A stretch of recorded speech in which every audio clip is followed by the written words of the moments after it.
एक बार एक वैज्ञानिक ने एक टिड्डे को पकड़ा और उसे अपनी आवाज पर छलांग लगाना सिखाया। वैज्ञानिक टिड्डे से कहता, कूदो टिड्डा। उसकी आवाज सुनते ही जोर से छलांग लगा देता। अब वह वैज्ञानिक था तो प्रयोग करना बनता ही था। उन्होंने टिड्डे की छलांग पर प्रयोग किया। वैज्ञानिक ने उसकी एक टांग तोड़ दी और फिर बोला, कूदो। अब टिड्डे की छलांग की दूरी कम हो गई। वैज्ञानिक ने उसकी दूसरी टांग तोड़ दी और फिर बोला, कूदो। टिड्डे की छलांग और कम हो गई। अब तोड़ी गई उसकी तीसरी टांग, फिर छलांग की दूरी और कम हो गई। एक एक करके बेचारे टिड्डे की सारी टांगें तोड़ दी गई। अब आखिरी टांग टूटने पर जब उससे कहा गया कूदो, तो वह हिल भी नहीं पाया। अब वैज्ञानिक ने अपना निष्कर्ष अपनी डायरी में लिखा। जानते हो उसने क्या लिखा? जब टिड्डे की एक टांग तोड़ी गई तो वह थोड़ा बहरा हो गया। जब उसकी दूसरी टांग तोड़ी गई तो वो और बहरा हो गया।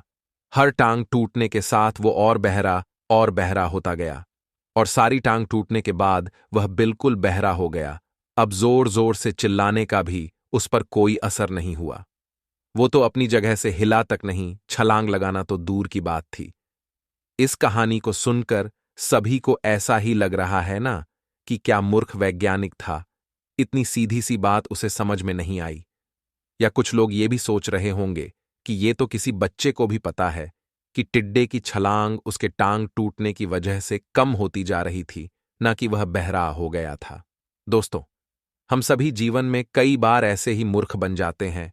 कई बार जीवन में दो घटनाएं एक साथ ऐसे घटती हैं कि उनका एक दूसरे से कोई संबंध होता ही नहीं। फिर भी ऐसा लगता है कि गहरा संबंध है। कभी कभी दिखता कुछ और है, लेकिन समझ कुछ और आता है और वास्तव में होता कुछ और है। इसीलिए अगर पछताना नहीं है तो जीवन में जल्दबाजी में कोई निर्णय ना ले, हमेशा समझबूझ का इस्तेमाल करे, सावधानी बरते, नतीजे सोच विचार कर ही निकाले। दोस्तों, आपको नेक्स्ट मोटिवेशन पर ये छोटी छोटी कहानियां और से कैसी लग रही है?